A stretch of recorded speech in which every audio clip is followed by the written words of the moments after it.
ഈ വീഡിയോയിൽ നമ്മൾ കുറച്ച് ജിയോ പൊളിറ്റിക്കൽ അപ്ഡേറ്റ്സ് ആണ്. അതിൽ നമ്മൾ ആദ്യമേ തന്നെ ഇന്ത്യയിൽ നിന്ന് തുടങ്ങാം.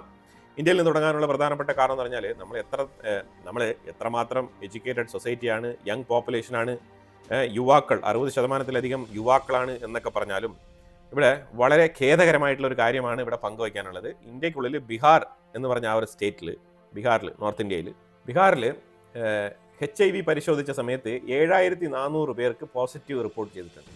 ഇതിനകത്ത് 400 കുട്ടികളും ഉണ്ടെന്നുള്ളതാണ് ഇതിനകത്ത് മനസ്സിലാക്കേണ്ടത്. 400 കുട്ടികൾ. സ്ത്രീകൾ ഏതാണ്ട് 3544 പേര് പോസിറ്റീവാണ്. ആണുങ്ങൾ 2733 പേര്. ഇതാണ് നിലവിലെ ഒരു അവസ്ഥ. എല്ലാ മാസവും ടെസ്റ്റ് ചെയ്യുന്ന സമയത്ത് 40 മുതൽ 60 കേസുകൾ പുതിയതായിട്ട് റിപ്പോർട്ട് ചെയ്യപ്പെടുന്നുണ്ട് എന്നുള്ളതും കൂടിയാണ് ഏറ്റവും കൂടുതൽ ആശങ്കപ്പെടുത്തുന്നത്. അതായത് ഇത് ശരിക്കും പറഞ്ഞാൽ ഈ HIV ബന്ധപ്പെട്ട് അവയർനെസ് അതാണ് ഇതിനകത്ത് ഏറ്റവും വലിയ, അതാണിപ്പോൾ ഇതിനകത്ത് ഏറ്റവും ചോദ്യചിഹ്നമാകുന്നത്. അതായത് ഈ ഹെൽത്ത് സെൻ്ററുകൾ, പ്രൈമറി ഹെൽത്ത് സെൻ്ററുകളാണ് ശരിക്കും ഈ ഒരു വിഷയവുമായിട്ട് ബന്ധപ്പെട്ട് അവയർനെസ് കൊടുക്കേണ്ട ഉത്തരവാദിത്തപ്പെട്ട ആൾക്കാർ. അതാണ് പ്രൈമറി ഹെൽത്ത് സെൻ്റർ അഥവാ ഇപ്പോൾ നമ്മുടെ നാട്ടിലേക്കുള്ള ആരോഗ്യ കേന്ദ്രങ്ങൾ. അപ്പം ഇത് ബീഹാറിൽ കൃത്യമായിട്ട് നടക്കുന്നുണ്ടെന്നുള്ളത് നമുക്കറിയില്ല. ഇനി കേരളത്തിൽ പരിശോധിച്ച് കഴിഞ്ഞാൽ കേരളത്തിൻ്റെ റെക്കോർഡ് ഡേറ്റ എത്രയാണെന്നുള്ളത് നമുക്ക് വ്യക്തമായിട്ട് അറിയില്ല. പക്ഷേ എന്നാലും ബീഹാറിലെ ഈ ഒരു നമ്പർ ശരിക്കും ആശങ്കപ്പെടുത്തുന്നതും ഭീതിപ്പെടുത്തുന്ന ഒരു വിഷയം കൂടിയാണ്. കാരണം അത്രമാത്രം കെയർലെസ് ആയിട്ട് ഈ ഒരു വിഷയത്തെ ഡീൽ ചെയ്യുന്ന ഒരു ഇന്ത്യൻ സൊസൈറ്റി, അതാണ് മനസ്സിലാക്കാൻ പറ്റുന്നത്. ബീഹാറിൽ സിതാമർഹി എന്ന് പറഞ്ഞ ആ ഒരു ഏരിയയിലാണ് ഈ ഒരു ടെസ്റ്റ് നടത്തിയിരിക്കുന്നത്. ഒരു ഡിസ്ട്രിക്ട് പോലും ഇല്ല, ഡിസ്ട്രിക്റ്റിനേക്കാളും ചെറിയൊരു സ്ഥലം, അതിലാണ് ഇത്രയും കേസുകൾ. അപ്പം മൊത്തത്തിൽ ബീഹാർ മൊത്തം പരിശോധിച്ച് കഴിഞ്ഞാൽ എന്തായിരിക്കും അവസ്ഥ എന്നുള്ളതാണ് ഞാനിപ്പോൾ ആലോചിക്കുന്നത്. ഇനി ബീഹാർ മാത്രമല്ല, ഇനി ഓൾ ഓവർ ഇന്ത്യ, നമ്മൾ ഓൾ ഓവർ ഇന്ത്യയിൽ ഇതുമായിട്ട് ബന്ധപ്പെട്ട ഒരു പരിശോധന അനിവാര്യമാണെന്നാണ് മനസ്സിലാക്കാൻ പറ്റുന്നത്. അതുപോലെ പ്രൈം മിനിസ്റ്റർ മോദി ഇറ്റലി സന്ദർശിക്കാൻ വേണ്ടിയിട്ടുള്ള തീരുമാനം എടുത്തിരിക്കുകയാണ്. അത് വേറെ ഒന്നും കൊണ്ടല്ല, ഇറ്റലിയുടെ deputy prime minister India visit ചെയ്തിട്ടുണ്ടായിരുന്നു. ആ സാഹചര്യത്തിൽ കൃത്യമായിട്ട് ഇറ്റലിയുടെ ക്ഷണം, അപ്പോൾ ആ ഒരു ഇൻവിറ്റേഷൻ്റെ ബേസിസിലാണ് പ്രൈം മിനിസ്റ്റർ മോദി വളരെ ക്വിക്കായിട്ട് തന്നെ ഇറ്റലി സന്ദർശിക്കുന്നത്. ഇതിനകത്ത് 2-3 വിഷയങ്ങൾ, പ്രത്യേകിച്ച് റഷ്യ ഉക്രൈനുമായിട്ട് ബന്ധപ്പെട്ട വിഷയത്തിനെ കുറിച്ചുള്ള ഒരു ചർച്ച, അതുപോലെ തന്നെ ഉക്രൈനിയൻ പ്രസിഡന്റ് വ്ളാഡിമിർ സെലൻസ്കി ഇന്ത്യക്ക് വരുന്നതുമായിട്ട് ബന്ധപ്പെട്ട വിഷയത്തിൽ ഒരു ചർച്ച, അത് കഴിഞ്ഞാൽ ബംഗ്ലാദേശ് ഇറ്റലിയുടെ ടൈഫൂൺ ഫൈറ്റർ ജെറ്റ് വാങ്ങിക്കാനുള്ളൊരു പ്രപ്പോസൽ വെച്ചിട്ടുണ്ട്. അപ്പം അതിനെക്കുറിച്ചും ഒന്ന് പരാമർശിക്കുമെന്നാണ് മനസ്സിലാക്കാൻ പറ്റുന്നത്. അതായത് ഡയറക്റ്റായിട്ട് നമ്മൾ ഒരു രാജ്യത്തിൻ്റെ ബിസിനസ് ഡീൽ നടക്കരുത് എന്നുള്ള രീതിയിൽ നമ്മൾ പറയില്ല. നമ്മൾ ബദലായിട്ട് വേറെ ഏതെങ്കിലും ഓപ്ഷൻസ് നമ്മൾ സജസ്റ്റ് ചെയ്യും. അതുപോലെ തന്നെ ഇന്ത്യയുമായിട്ട് ഈക്വലൻ്റ് ആയിട്ട് നടത്താൻ പറ്റുന്ന രീതിയിലുള്ള എന്തെങ്കിലും ഡീലിങ്സ് അല്ലെങ്കിൽ ബിസിനസ് ഓപ്പർച്യൂണിറ്റീസ് തീർച്ചയായിട്ടും ഇറ്റലിക്ക് നമ്മൾ കൊടുക്കും എന്നാണ് മനസ്സിലാക്കാൻ പറ്റുന്നത്. അതിനെ തുടർന്ന്, കാരണം ഈ റഷ്യയുമായിട്ട് ബന്ധപ്പെട്ട പാർട്ട്ണർഷിപ്പിൽ എണ്ണ വാങ്ങിക്കുന്നതിൽ ഇറ്റലിയും ഒരു പങ്കാളിയാണ്. ഹെക്സാ മൊബൈൽ എന്ന് പറഞ്ഞ കമ്പനി റഷ്യയുടെ അടുത്ത് തന്നെയാണ് എണ്ണ വാങ്ങിച്ചുകൊണ്ടിരിക്കുന്നത്. ഇന്ത്യയും റഷ്യയുടെ അടുത്ത് എണ്ണ വാങ്ങിക്കുന്നുണ്ട്, ഇറ്റലിയും എണ്ണ വാങ്ങിക്കുന്നുണ്ട്. അപ്പം അത് വെച്ച് നോക്കുമ്പോഴത്തേക്കും ഡിപ്ലോമാറ്റിക്കലി ഒരുപാട് സാമ്യതകളുള്ള 2 രാജ്യങ്ങളാണ്. അപ്പോൾ അതുകൊണ്ടാണ് കൃത്യമായിട്ട് ഈ ഒരു ടൈമിൽ ഇറ്റലി സന്ദർശിക്കാൻ തീരുമാനമെടുത്തിരിക്കുന്നത്. മെമ്മോറണ്ടം ഓഫ് അണ്ടർസ്റ്റാൻഡിങ് എന്തെല്ലാം പോസിബിലിറ്റീസ് ഉണ്ടെന്ന് പറഞ്ഞു കഴിഞ്ഞാൽ ഡിഫൻസ് മേഖല, അതുപോലെ തന്നെ ക്ലീൻ എനർജി, അതുപോലെ migration pathway, Indo Pacific coordination, ഇതൊക്കെയാണ് മെയിനായിട്ട് ചർച്ച ചെയ്യാൻ പോകുന്നത്. മെക്സിക്കോ 50% താരിഫ് കൊണ്ടുവരുന്നതുമായിട്ട് ബന്ധപ്പെട്ട് നമ്മൾ നോക്കിക്കഴിഞ്ഞാൽ ഇന്ത്യക്കുള്ളിൽ സ്പെസിഫിക്കലി ഇമ്പാക്റ്റഡ് ഏരിയാസ് എന്ന് പറഞ്ഞു കഴിഞ്ഞാൽ ഓട്ടോമൊബൈൽ സ്പെയർ പാർട്സ്, അതിനവർ താരിഫ് കൊണ്ടുവരുന്നുണ്ട്. അതുപോലെ തന്നെ കുറച്ച് അഗ്രികൾച്ചർ പ്രോഡക്റ്റുകൾക്കും താരിഫ് കൊണ്ടുവരുന്നുണ്ട്. അഗ്രികൾച്ചർ പ്രോഡക്റ്റുമായിട്ട് ബന്ധപ്പെട്ടാണെങ്കിൽ നോ മാറ്റർ ആണ്, അത് എവിടെ വേണമെങ്കിലും നമുക്ക് വിൽക്കാവുന്ന സംഗതികളാണ്. അതുപോലെ ടെക്സ്റ്റൈൽ മേഖലയും ഈ മെക്സിക്കോ 50% താരിഫിന്റെ കീഴിൽ കൊണ്ടുവരുന്നുണ്ട്. പക്ഷെ ഇതെല്ലാം തന്നെ മെക്സിക്കോയുടെ ഉള്ളിലുള്ള കച്ചവടക്കാരാണ് ഈ താരിഫ് പേ ചെയ്യാൻ പോകുന്നത്. അമേരിക്കയ്ക്ക് നമ്മൾ പറഞ്ഞ എല്ലാ കണ്ടീഷൻസും മെക്സിക്കോയ്ക്കും ബാധകമാണ്. അവർ താരിഫ് പ്രഖ്യാപിച്ചു കഴിഞ്ഞാൽ സ്ട്രഗിൾ ചെയ്യാൻ പോകുന്നത് ആ രാജ്യത്തുള്ള ആ പ്രോഡക്റ്റ് കൺസ്യൂം ചെയ്യുന്ന കൺസ്യൂമേഴ്സ് ആണ്. ഇതിന്റെ മറ്റൊരു വശം എന്ന് പറഞ്ഞാൽ ഇതിന് ബദൽ പ്രോഡക്റ്റ് ഇന്ത്യയിൽ നിന്ന് പോകുന്ന ഈ ഒരു പ്രോഡക്റ്റ് റീപ്ലേസബിൾ ആണോ ഇല്ലയോ എന്നുള്ളത് മാത്രമാണ് ഇവിടെ ചോദ്യം.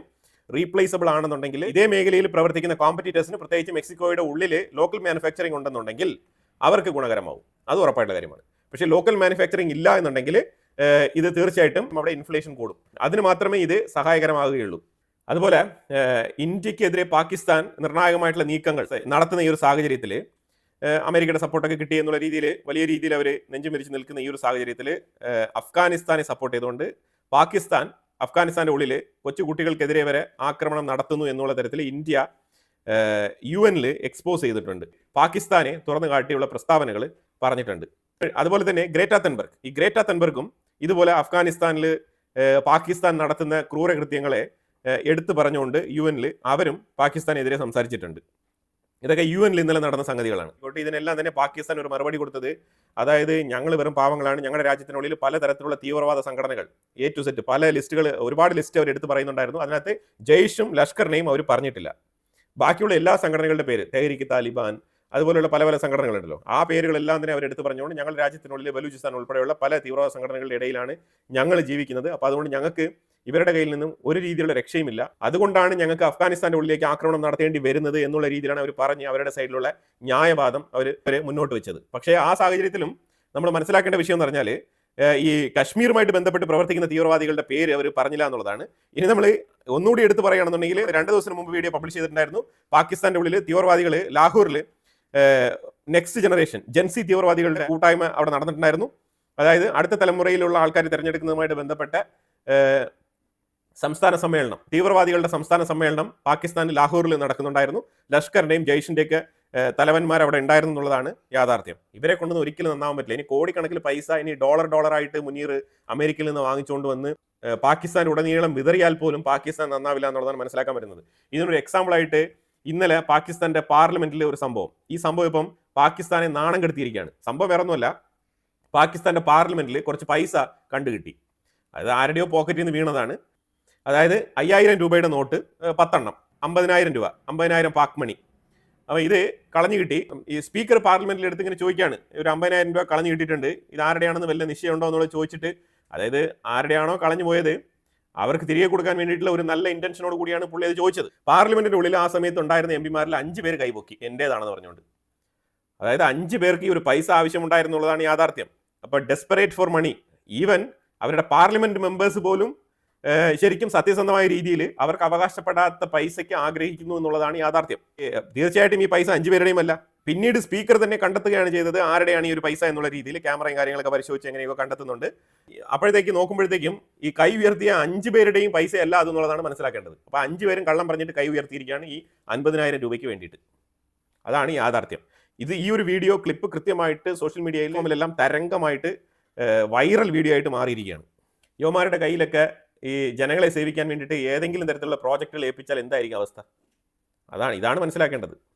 അതുപോലെ ചൈനയ്ക്കും പാകിസ്ഥാനും തമ്മിൽ ഒരു ഡൊമസ്റ്റിക് കോൺഫ്ലിക്റ്റ് സംഭവം വേറെ ഒന്നുമില്ല. ചൈനയിൽ നിന്നും ജോലിക്കെന്ന് പറഞ്ഞ് ചൈനീസ് പ്രോജക്റ്റുകളിൽ പണിയെടുക്കാൻ വന്ന ചൈനക്കാർ പാകിസ്ഥാനി പെൺകുട്ടികളെ പ്രലോഭിപ്പിക്കുകയും അവരെ വിവാഹം കഴിക്കാൻ താല്പര്യം പ്രകടിപ്പിക്കുകയും ചെയ്യുന്ന സാഹചര്യത്തിലാണ് പാകിസ്ഥാനികൾ ആ വില്ലേജിൽ ഉള്ള ആൾക്കാർ ഈ ചൈനീസ് വർക്കേഴ്സിനെ കൈകാര്യം ചെയ്യുന്നത്. ഇത് സ്ഥിരമായിട്ടുള്ളൊരു പ്രവൃത്തിയായിട്ട് മാറിയിരിക്കുകയാണ് ഇപ്പം. അപ്പോൾ ഇത് അങ്ങനത്തെ ഒരു വിഷയവുമായിട്ട് ബന്ധപ്പെട്ടാണ് അവിടെ പ്രാഥമികമായിട്ട് വഴക്കുണ്ടാകുന്നത്. അതിനെ തുടർന്ന് ചൈനീസ് എംപ്ലോയീസിനും പാകിസ്ഥാനികൾക്കും ഇടയിൽ അങ്ങോട്ടും ഇങ്ങോട്ടും കൂട്ടത്തല്ല്. ഇതാണ് ഇപ്പം നടന്നുകൊണ്ടിരിക്കുന്ന വിഷയം.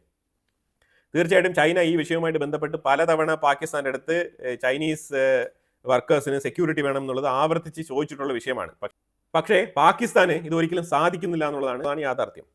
മൈക്രോസോഫ്റ്റ്, ആമസോൺ, ഗൂഗിൾ ഇതുപോലത്തെ വൻകിട കമ്പനികൾ ഇന്ത്യക്കുള്ളിൽ ഏതാണ്ട് 68 ബില്യൺ വർത്ത് വരുന്ന ഇൻവെസ്റ്റ്മെന്റ് നെക്സ്റ്റ് 2-3 ഇയേഴ്സിൽ പ്ലാൻ ചെയ്തിരിക്കുകയാണ്. ഇനിഷ്യൽ ഇൻവെസ്റ്റ്മെന്റ് ഓൾറെഡി തന്നെ ഇന്ത്യക്കുള്ളിൽ ഈ ഇയർ എൻഡിനുള്ളിൽ തന്നെ വരും എന്നാണ് മനസ്സിലാക്കാൻ പറ്റുന്നത്. മൈക്രോസോഫ്റ്റും ആമസോണും അതുപോലെ തന്നെ ഗൂഗിളും. ഇതിൽ പ്രധാനമായിട്ട് ഒരു കാര്യം കൂടി നമുക്ക് മനസ്സിലാക്കാനുള്ളത് വെച്ചാൽ, അപ്പോൾ അതായത് ഈ കമ്പനികളെല്ലാം തന്നെ പറഞ്ഞു, ഈ ഇന്ത്യക്കുള്ളിൽ ഇൻവെസ്റ്റ്മെന്റ് നടത്തിയ കമ്പനികളെല്ലാം തന്നെ പാകിസ്ഥാന്റെ ഉള്ളിൽ പ്രവർത്തിച്ചുകൊണ്ടിരുന്ന കമ്പനികളാണ്. പാകിസ്ഥാന്റെ ഉള്ളിൽ ഇടയ്ക്ക് ഉണ്ടായ കലാപത്തിൽ അവരുടെ കമ്പനികളൊക്കെ അടച്ചു പൂട്ടുകയും, കാരണം കുറെ പാകിസ്ഥാനികൾ ഈ കമ്പനിക്കുള്ളിൽ കയറിയിട്ട് പലതരത്തിലുള്ള എക്യുപ്മെന്റ്സ് ഒക്കെ അവിടെ നിന്ന് മോട്ടിച്ചുകൊണ്ട് പോകുന്ന സാഹചര്യമൊക്കെ ഉണ്ടായി. അപ്പോൾ അതിനെ തുടർന്ന് പാകിസ്ഥാന്റെ ഉള്ളിലേക്ക് ഇനി ടെക് കമ്പനികൾ പോകുന്നില്ല എന്നുള്ള തീരുമാനമെടുത്ത് മാറിയിരിക്കുന്ന സാഹചര്യത്തിൽ അവരുടെ കയ്യിൽ ഫണ്ടുണ്ട്. ആ ഫണ്ട് ഇന്ത്യക്കുള്ളിലേക്ക് കൊണ്ടുവരികയാണ്. അതാണ് ഇപ്പം ചെയ്തുകൊണ്ടിരിക്കുന്നത്. ഇനി എൻവിഡിയയെ കുറിച്ചൊരു കാര്യം പറയാനുള്ളത്, എൻവിഡിയ അടുത്തൊരു പ്രപ്പോസൽ, ഇത് എന്ത് പ്രപ്പോസൽ ആണെന്ന് പറഞ്ഞാൽ ആർട്ടിഫിഷ്യൽ ഇന്റലിജൻസുമായിട്ട് ബന്ധപ്പെട്ട് data centre, cloud data centre നിർമ്മിക്കാൻ വേണ്ടിയിട്ടുള്ള പദ്ധതി. ഇത് നമ്മൾ സ്പേസ് സ്റ്റേഷനില്ലേ, അതേപോലെ ഡേറ്റാ സെന്റർ നിർമ്മിക്കാനുള്ള പദ്ധതിക്ക് തുടക്കം കുറിക്കാൻ വേണ്ടിയിട്ട് ഉള്ള ഒരു നീക്കത്തിലാണ്. അപ്പോൾ ഇത് വിജയിക്കുമോ എന്ന് വെച്ചാൽ ഇത് വിജയിക്കും. കാരണം ഇവിടെ താഴെയാണെങ്കിൽ ഒരുപാട് പവർ റിസോഴ്സസ് ആവശ്യമുണ്ട്, എനർജി റിസോഴ്സസ് ആവശ്യമുണ്ട്. 24/7 ഈ ഡേറ്റാ സെന്റർ റൺ ചെയ്യണം. അപ്പോൾ അങ്ങനെ ഒരുപാട് ചാലഞ്ചസ് ഉണ്ട്. താഴെയാണെങ്കിൽ ഒരുപാട് പരിമിതികൾ ഉണ്ട് എന്നൊക്കെയാണ് എൻവിഡിയ ഇതിനെ ന്യായീകരിക്കാൻ വേണ്ടിയിട്ട് പലതരത്തിലുള്ള വാദമുഖങ്ങൾ മുന്നോട്ട് വെക്കുന്നത്. തീർച്ചയായിട്ടും ഈ പ്രോജക്റ്റ് വിജയിക്കുമെന്നാണ് തോന്നുന്നത്. ഇതിനകത്ത് തീർച്ചയായും എലോൺ മസ്കിന്റെ കമ്പനി, അതേപോലെ നാസ, ഇതേപോലെ സ്പേസ് റിസർച്ച് നടത്തുന്ന ഒരുപാട് പ്രൈവറ്റ് സെന്ററുകളുണ്ടല്ലോ, അവരെല്ലാം തന്നെ ഇതുമായിട്ട് ബന്ധപ്പെട്ട് സഹകരിക്കാൻ തയ്യാറാണ്. ഇതിൽ വളരെ എളുപ്പത്തിൽ തന്നെ ഈ ഡേറ്റാ സെന്ററുകൾ സ്പേസിൽ നിർമ്മിക്കാൻ സാധിക്കും. അതേപോലെ അൺഇൻറ്ററപ്റ്റബിൾ സോളാർ എനർജി അവിടെ അവൈലബിൾ ആണ്. അപ്പോൾ അതുകൊണ്ട് തന്നെ ഈ ഒരു പ്രോജക്റ്റാണ് അടുത്ത് ലൈം ലൈറ്റിൽ എൻവിഡിയ പ്രപ്പോസ് ചെയ്തിരിക്കുന്നത്. അപ്പോൾ എന്തായാലും ഇത് എൻവിഡിയ മാത്രമല്ല, ഇത് ടെക് കമ്പനികളായിട്ടുള്ള ഭീമന്മാർ, ഗൂഗിൾ, ഇതേപോലത്തെ കമ്പനികളൊക്കെ ജോയിന്റ് വെഞ്ചറിൽ മുന്നോട്ട് കൊണ്ടുപോകാനുള്ള ഒരു പ്രോജക്റ്റ് ആയിട്ട് ഇത് മാറിത്തീരുമെന്നാണ് മനസ്സിലാക്കാൻ പറ്റുന്നത്. ഇനി അതിന്റെ കൂടുതൽ വിവരങ്ങൾ പുറത്തു വരാനിരിക്കുന്നേ ഉള്ളൂ. അതിനനുസരിച്ച് നമുക്ക് അപ്ഡേറ്റ് ഞാൻ ഇൻക്ലൂഡ് ചെയ്യാം. ചൈനയും റഷ്യയും കൂടി ചേർന്നിട്ട് ജപ്പാന്റെ പടിവാതിക്കൽ ചെന്നിട്ട് ഒരു മിലിറ്ററി ഡ്രില്ല്, അത് നേവലുണ്ട്, അതേപോലെ എയർഫോഴ്സ് ഉണ്ട്, ഇവരെല്ലാവരും കൂടി ചേർന്നിട്ട് കൂട്ടായിട്ടുള്ള ഒരു ഡ്രില്ലാണ് അവിടെ കാഴ്ചവെച്ചത്. അപ്പോൾ അത് ശരിക്കും പറഞ്ഞാൽ ജപ്പാൻ 2-3 ദിവസങ്ങളായിട്ട് തന്നെ അമേരിക്ക എടുത്ത് പറഞ്ഞുകൊണ്ടിരിക്കുകയാണ്, നിങ്ങൾ ഇതുമായിട്ട് ബന്ധപ്പെട്ട് ഒരു രീതിയിലുള്ള കമന്റും പാസ്സാക്കുന്നില്ല, ഇത് ശരിയല്ല. ജപ്പാന്റെ സെക്യൂരിറ്റി അതേപോലെ തന്നെ നമ്മൾ ഡിഫൻസുമായിട്ട് ബന്ധപ്പെട്ട് അമേരിക്കൻ അലയായിട്ട് പ്രവർത്തിക്കുന്ന രാജ്യങ്ങളാണ് ജപ്പാൻ, സൗത്ത് കൊറിയ പോലത്തെ രാജ്യങ്ങൾ. അപ്പോൾ ആ രാജ്യങ്ങൾക്കെതിരെ ഇങ്ങനെയുള്ള നീക്കങ്ങൾ നടക്കുന്ന സമയത്ത് എന്തുകൊണ്ട് അമേരിക്ക പ്രതികരിക്കുന്നില്ല എന്നുള്ള രീതിയിലുള്ള ചോദ്യങ്ങളൊക്കെ ജപ്പാന്റെ പ്രൈം മിനിസ്റ്റർ സനെ തക്കേച്ചി ചോദിച്ചിട്ടുണ്ടായിരുന്നു. സനെ തക്കേച്ചിയുടെ അപ്രൂവൽ റേറ്റ് ജപ്പാന്റെ ഉള്ളിൽ റോക്കറ്റ് വേഗത്തിൽ ഉയർന്നുകൊണ്ടിരിക്കുന്ന സാഹചര്യമാണ് നമുക്ക് കാണാൻ കഴിയുന്നത്. ആ രീതിയിലുള്ള പ്രകടനങ്ങളാണ് അവർ കാഴ്ചവെക്കുന്നത്. അവർ പൊതുജനങ്ങളുടെ മധ്യേ ഇറങ്ങി അവരോട് ഭയങ്കരമായിട്ടുള്ള ഒരു കുശലാന്വേഷണം, അതേപോലെ സഹകരിച്ച് പ്രവർത്തിക്കൽ, പൊതുജനങ്ങളുടെ പ്രശ്നങ്ങൾ എന്താണെന്നുള്ളത് ചോദിച്ച് മനസ്സിലാക്കുന്നു എന്നുള്ള രീതിയിലുള്ള വാർത്തകളൊക്കെ വരുന്നുണ്ട്. അതൊക്കെ നല്ലത് തന്നെയാണ്. പക്ഷേ അതേസമയം അമേരിക്ക ഇന്ന് അവരുടെ സ്ട്രാറ്റജിക് ബോംബറൊക്കെ കൊണ്ടുവന്ന് ജപ്പാനോടൊപ്പം ചേർന്ന് റഷ്യയുടെയും ചൈനയുടെയും ഈ ഒരു മിലിറ്ററി പരേഡ് ഉണ്ടായിരുന്നല്ലോ, അതിനെ ചെറുക്കുന്ന രീതിയിൽ, അതിനെ ചേർത്ത് തോൽപ്പിക്കുന്ന രീതിയിൽ അതിന് ബദലായിട്ട് ജപ്പാന്റെ സൈഡിൽ നിന്നും ഒരു ഡ്രില്ല് അവരും കൂടി സംഘടിപ്പിച്ചു. അത് ശരിക്കും പറഞ്ഞാൽ ഈ റഷ്യയും ചൈനയുടെയും ഈ പ്രവൃത്തിയെ തടയുന്ന രീതിയിലാണ് അമേരിക്ക അത് ചെയ്തത്. അത് വളരെ നല്ല കാര്യമായിട്ട് ജപ്പാന് തോന്നുകയും ജപ്പാന്റെ പ്രൈം മിനിസ്റ്റർ തക്കേച്ചി വീണ്ടും അമേരിക്കയെ അഭിനന്ദിച്ചുള്ള സ്റ്റേറ്റ്മെന്റുകളൊക്കെ പുറത്തിറക്കിയിട്ടുണ്ട്. അതിനെ തുടർന്ന് ഇപ്പം നിലവിൽ ജപ്പാനും ചൈനയും തമ്മിലുള്ള ആ ഒരു ചെറിയ ക്ലാഷ് ഉണ്ടായിരുന്നല്ലോ, ആ ക്ലാഷ് ഇപ്പം നിലവിൽ ഒരു സമാധാനത്തിൽ എത്തിയിരിക്കുകയാണ്. ഇനി ഒരു 1-2 മാസത്തേക്ക് ഇതുമായിട്ട് ബന്ധപ്പെട്ട ചർച്ചകൾ ലൈം ലൈറ്റിൽ ഉണ്ടാവില്ല എന്നാണ് മനസ്സിലാക്കാൻ പറ്റുന്നത്. യൂറോപ്പിലേക്ക് വരാം.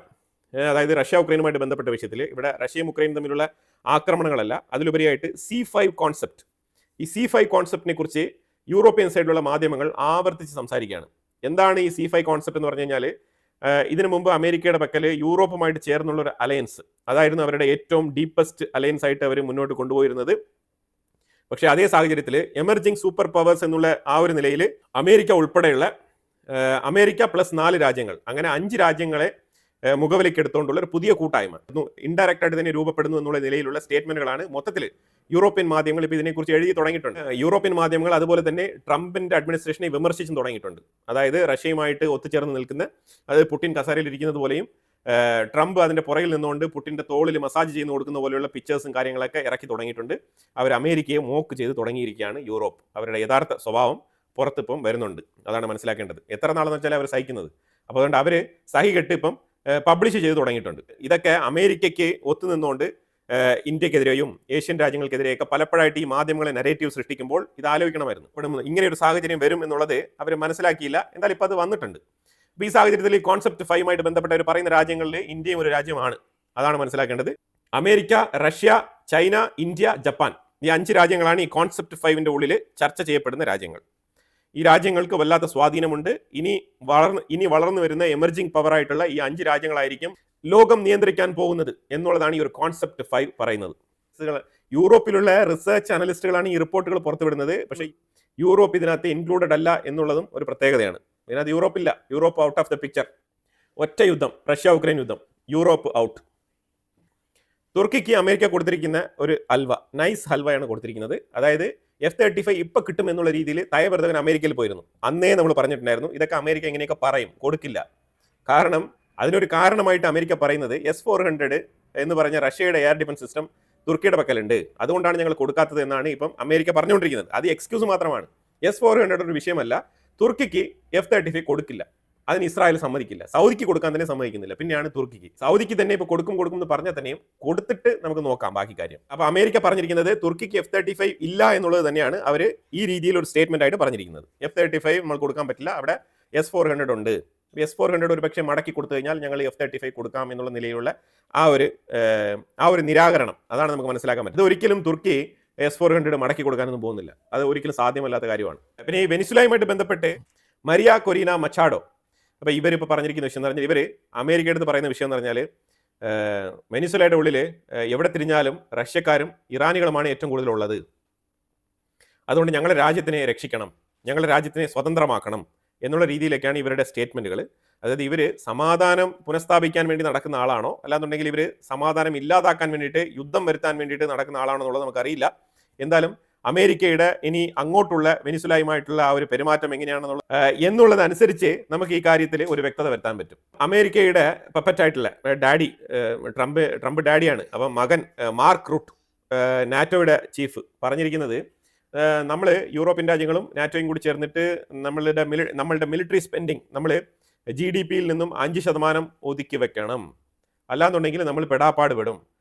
നമ്മൾ ഡിഫൻസ് മേഖലയിൽ വളരെയധികം മുന്നോട്ട് പോകേണ്ടതുണ്ട്. അപ്പോൾ അതുകൊണ്ട് യൂറോപ്യൻ രാജ്യങ്ങൾ പിന്നെ നാറ്റോ രാജ്യങ്ങൾ നിങ്ങളെല്ലാവരും 5% മിനിമം GDP-യിൽ നിന്നും മാറ്റിവെച്ചുകൊണ്ട് ഡിഫൻസിലേക്ക് കോൺട്രിബ്യൂട്ട് ചെയ്യണമെന്ന് പറഞ്ഞിട്ട് ചോദിച്ചിരിക്കുകയാണ്. ഇപ്പോൾ ഇത് തന്നെയാണ് ട്രംപ് ആദ്യമേ വിജയിച്ച് വന്ന ഉടനെ തന്നെ പറഞ്ഞ സ്റ്റേറ്റ്മെന്റ് ആണ് നാറ്റോ 5% കോൺട്രിബ്യൂഷൻ ചെയ്യണം എന്നുള്ളത്. അത് ഇപ്പോൾ എന്താണ് ഇപ്പോൾ സംഭവം എന്ന് പറഞ്ഞാൽ, ഇപ്പോൾ അമേരിക്കൻ ഭരണകൂടം കൃത്യമായിട്ടുള്ള പ്രഷർ പോളിസിയാണ് അപ്ലൈ ചെയ്തുകൊണ്ടിരിക്കുന്നത്. അപ്പോൾ അവർ പറഞ്ഞത് 5% മറ്റുള്ള നാറ്റോ രാജ്യങ്ങൾ ഡിഫൻസ് മേഖലയിൽ കോൺട്രിബ്യൂഷൻ ചെയ്യുന്നില്ല എങ്കിൽ ഞങ്ങൾ നാറ്റോയിൽ നിന്ന് പുറത്തു പോകുന്നു. ഇപ്പോൾ നാറ്റോയിൽ നിന്ന് പുറത്തു പോകുന്നതുമായിട്ട് ബന്ധപ്പെട്ട് അമേരിക്കയുടെ ഉള്ളിൽ കോൺഗ്രസിന്റെ ഉള്ളിൽ ഇതിനെക്കുറിച്ചുള്ള പരാമർശങ്ങൾ വന്നിട്ടുണ്ട്. നാറ്റോയിൽ നിന്ന് നമ്മൾ എന്തുകൊണ്ട് പുറത്ത് വന്നുകൂടാ, എന്തിനു വേണ്ടിയിട്ട് നമ്മളിപ്പോൾ നാറ്റോയ്ക്ക് വേണ്ടി സ്പെൻഡ് ചെയ്യണം എന്നുള്ള ചോദ്യങ്ങളൊക്കെ അവിടെ ഉയരുന്നുണ്ട്. ആ സാഹചര്യത്തിലാണ് ഇപ്പം നാറ്റോ കുറച്ച് നമ്മൾ ഇപ്പോഴെങ്കിലും വേക്കപ്പ് ആയില്ല എന്നുണ്ടെങ്കിൽ നമ്മൾ നിരന്തരമായിട്ട് കിടന്ന് ഉറങ്ങേണ്ടി വരും. അപ്പോൾ അതുകൊണ്ട് ഒരു 5% എടുക്കാനുള്ള സാഹചര്യത്തിലേക്ക് വഴിയൊരുക്കണം. അല്ലെങ്കിൽ നിങ്ങൾ ജസ്റ്റ് ആ ഒരു സ്റ്റേറ്റ്മെന്റ് എങ്കിലും നിങ്ങൾ പുറത്തു വിടണം. എന്നാൽ മാത്രമേ നമുക്ക് പിടിച്ചു നിൽക്കാൻ പറ്റൂ എന്നുള്ള രീതിയിലുള്ള നിലപാട് എടുത്തിരിക്കുകയാണ് ഇപ്പോൾ നാറ്റോ. ഇനിയിപ്പോൾ ഇതിന്റെ ഫർദർ ഡെവലപ്മെന്റ്, ഇപ്പോൾ ഇതിന്റെ ഫർദർ ചർച്ചകളും ഡെവലപ്മെന്റ് എങ്ങോട്ട് പോകും നമുക്ക് അറിയില്ല. ഇനിയിപ്പോൾ എൻറ്റയർ യൂറോപ്യൻ രാജ്യങ്ങൾ നാറ്റോ രാജ്യങ്ങളൊക്കെ ചേർന്നുകൊണ്ട് ട്രംപിനെ കണ്ട് സംസാരിക്കാൻ വേണ്ടിയിട്ട് തീരുമാനമെടുത്തിരിക്കുന്നതായിട്ട് ബോറിസ് ജോൺസൺ, ഇയാളെ കൊണ്ടാണ് ഈ റഷ്യ ഉക്രൈൻ യുദ്ധം ഇത്രമാത്രം നീണ്ടുപോയത്. പണ്ടേ സെലൻസ്കി നിർത്താൻ വേണ്ടി പോയതാണ്. ബോറിസ് ജോൺസൺ ആണ് പറഞ്ഞത് ശരി എന്തിനു നിർത്തുന്നത്, യുദ്ധമൊന്നും നിർത്താൻ പാടില്ല എന്ന് പറഞ്ഞിട്ട് തുർക്കിയിൽ വെച്ചിട്ട് വാക്കൗട്ട് ചെയ്ത് വന്ന ആളാണ് ബോറിസ് ജോൺസൺ. അപ്പം അയാളാണെന്ന് പറയുന്നത് നിങ്ങൾ എന്തിനാണ് ഇപ്പം യൂറോപ്പിൽ നിന്ന് എല്ലാവരും കൂടെ കെട്ടിപ്പറക്കിക്കൊണ്ട് അമേരിക്കയിലോട്ട് പോകുന്നത്. ട്രംപ് ഓൾറെഡി പറഞ്ഞു കഴിഞ്ഞു ഇറ്റ്സ് വേസ്റ്റ് ഓഫ് ടൈം എന്ന് പറഞ്ഞിട്ട്. അതായത് യൂറോപ്പിനോട് ചർച്ച നടത്തുന്നത് വേസ്റ്റ് ഓഫ് ടൈം ആണെന്നാണ് ട്രംപ് പറഞ്ഞിരിക്കുന്നത്. പിന്നെ എന്തിനാണ് അവിടെ പോകുന്നത്, അവിടെ പോയിട്ട് ഒരു കാര്യം നടക്കാൻ പോകുന്നില്ല എന്നുള്ളതാണ് ബോറിസ് ജോൺസന്റെ മുന്നറിയിപ്പ്. എന്നാലും പുള്ളിക്കാരൻ പറഞ്ഞു വെച്ചിരിക്കുന്നത്, അതായത് മാക്രോണിന് താല്പര്യമുണ്ട്. മാക്രോൺ ഇപ്പം ഇവരെല്ലാം വിളിച്ചുകൊണ്ട് അമേരിക്കയിൽ പോയി ട്രംപിനെ കണ്ട് സംസാരിക്കാനാണ് പറഞ്ഞിരിക്കുന്നത്. ഓപ്പണായിട്ട് പറയുകയാണ്, അല്ലാതെ വേറെ മാർഗ്ഗമൊന്നും ഇല്ല ഇപ്പോൾ ഇതിനകത്ത്. അതിന് യൂറോപ്പ് അവരുടേതായിട്ടുള്ള മാർഗ്ഗം നോക്കട്ടെ, എന്തായാലും ഒരു പോസിറ്റീവ് റിസൾട്ട് നമുക്ക് പ്രതീക്ഷിക്കാം എന്നുള്ള നിലയിലൊക്കെ പറഞ്ഞ് അയാൾ ഈ ഒരു സ്പീച്ച് അവസാനിപ്പിച്ചിട്ടുണ്ട്. അപ്പം അതിൽ നിന്നാണ് നമുക്ക് മനസ്സിലാക്കാൻ പറ്റിയത് യൂറോപ്പ് അമേരിക്കയിൽ ട്രംപിനെ കണ്ട് ഒരിക്കൽ കൂടി സംസാരിക്കാൻ വേണ്ടി തയ്യാറാവുകയാണ്. കാരണം ഇതിന്റെ വളരെ നിർണായകമായിട്ടുള്ള 2 പോയിന്റുകളിൽ നിന്നും ട്രംപ് എക്സിറ്റ് അടിച്ചിരിക്കുകയാണ്. അതിലൊന്ന് റഷ്യയുടെ ഫണ്ട് ഉണ്ടല്ലോ, റഷ്യയുടെ ഫ്രോസൺ ഫണ്ട്, അതിന്റെ 200 ബില്യൺ അമേരിക്കയ്ക്ക് വേണമെന്നാണ് ട്രംപ് പറഞ്ഞിരിക്കുന്നത്. അപ്പോൾ ഈ 200 ബില്യൺ അമേരിക്കയ്ക്ക് കൊടുക്കാൻ ഇവർ തയ്യാറല്ല. അതിലുപരിയായിട്ട് റഷ്യയും അമേരിക്കയും തമ്മിൽ പലതരത്തിലുള്ള വ്യാപാര കരാറുകൾ ഒപ്പുവയ്ക്കുന്നുണ്ട്. അതുമായിട്ട് ബന്ധപ്പെട്ട കാര്യങ്ങളൊക്കെ മുന്നോട്ട് നടക്കുകയാണ്. അപ്പം ആ ഒരു സാഹചര്യത്തിൽ ഈ 200 ബില്യൺ ഇവർക്ക് കൊടുക്കാൻ വയ്യ. ഇത് തന്നെ മോഷ്ടിച്ച് വെച്ചിരിക്കുന്ന പണമാണ്, ഇത് കൊടുക്കാൻ ഇവർക്ക് മടി. ഇതിനിടയ്ക്ക് ഇപ്പം നിങ്ങൾ നോക്കൂ, റഷ്യ യൂറോപ്പിന്റെ ഉള്ളിലേക്ക് ഒരു ബോംബ് പോലും ഇട്ടിട്ടില്ല. റഷ്യ തീർച്ചയായിട്ടും ഉക്രൈൻ്റെ ഉള്ളിലാണ് യുദ്ധം നടത്തുന്നത്. പിന്നെ യൂറോപ്പിന് എന്താണ് ഇത്ര പ്രശ്നം? അപ്പോൾ ഇതാണ് ഇപ്പോൾ നിലവിലെ സാഹചര്യം. US ഇപ്പോൾ ഒരു പോയിന്റിൽ നിന്നും കൂടി പിൻവലിഞ്ഞിട്ടുണ്ട്, അതായത് സെക്യൂരിറ്റി ഗ്യാരണ്ടി. യൂറോപ്പിനല്ല ഉക്രൈനും ഞങ്ങൾ സെക്യൂരിറ്റി ഗ്യാരണ്ടി കൊടുക്കുന്നില്ല എന്നുള്ളതാണ് ഇപ്പം അമേരിക്കയുടെ തീരുമാനം.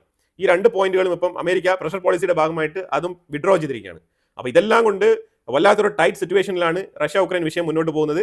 അപ്പോൾ ഇതുമായിട്ട് ബന്ധപ്പെട്ട് ചർച്ച നടത്തണമെന്ന് പറഞ്ഞിട്ടാണ് ഇപ്പോൾ യൂറോപ്പ് തിരഞ്ഞെടുക്കപ്പെട്ട ഒരു 5 റെപ്രസെൻറ്റേറ്റീവ്, അതിൽ മാക്രോൺ എന്തായാലും ഉണ്ടാവും, സ്റ്റാർമർ ഉണ്ടാവും, അങ്ങനെ കുറച്ച് പേരെ സെലക്ട് ചെയ്തിട്ട് നേരെ അമേരിക്കയിലേക്ക് പോകാൻ വേണ്ടിയിട്ട് തയ്യാറെടുക്കുകയാണ് ഇപ്പോൾ. അപ്പോൾ അതുപോലെ സമാധാനം ആഗ്രഹിക്കുന്ന ഉക്രൈൻ റോസ്റ്റം എന്ന് പറഞ്ഞിട്ടുള്ള ഒരു റിഫൈനറി ഉണ്ട് റഷ്യയുടേത്. അത് റഷ്യയുടെ എൻഡ് കോർണറിൽ കടൽ തീരത്ത് സ്ഥിതി ചെയ്യുന്ന ഒരു റിഫൈനറിയാണ്. ഒരു ദിവസം ഏതാണ്ട് 1,20,000 ബാരൽ റിഫൈൻഡ് ഓയിൽ പ്രൊഡ്യൂസ് ചെയ്യുന്ന ഒരു കമ്പനിയാണിത്. ആ കമ്പനിക്ക് മേലിൽ നിരന്തരമായിട്ടുള്ള ആക്രമണങ്ങൾ നടത്തി അതായത് സമാധാനം പ്രതീക്ഷിക്കുന്ന ഉക്രൈൻ വീണ്ടും അടിക്കുകയാണ്. അടിച്ച് പറഞ്ഞ ആ ഒരു റിഫൈനറി റഷ്യ ഇപ്പോൾ അടച്ചു പൂട്ടിയിരിക്കുകയാണ്. കാരണം അത് പൂർണ്ണമായിട്ട് ഇനി നശിക്കേണ്ട, അപ്പോൾ അതുകൊണ്ട് ഭാഗികമായിട്ട് അതിപ്പോൾ നശിച്ച അവസ്ഥയിലാണ്. അപ്പോൾ അത് മെയിൻ്റനൻസ് എന്നുള്ള രീതിയിൽ അത് ക്ലോസ് ചെയ്തിരിക്കുകയാണ്. 1,20,000 റിഫൈൻഡ് ഓയിൽ എന്ന് പറയുന്നത് വലിയൊരു ക്വാണ്ടിറ്റിയാണ് റഷ്യയെ സംബന്ധിച്ചിടത്തോളം. അപ്പോൾ തീർച്ചയായിട്ടും അതിൻ്റെതായിട്ടുള്ള ബുദ്ധിമുട്ടുകൾ റഷ്യയ്ക്ക് ഉണ്ടാകുന്നുണ്ട് എന്നുള്ളതാണ് യാഥാർത്ഥ്യം. കുറേ നിർണായകമായിട്ടുള്ള ജിയോ പൊളിറ്റിക്കൽ വിഷയങ്ങളാണ് നമ്മൾ വീഡിയോയിൽ ചർച്ച ചെയ്തത്. ഇതിനെക്കുറിച്ചുള്ള അഭിപ്രായങ്ങൾ കമന്റ് ബോക്സിൽ രേഖപ്പെടുത്തുക. കൂടുതൽ വാർത്തകളുമായിട്ട് അടുത്ത വീഡിയോയിൽ വരാം. Thank you so much.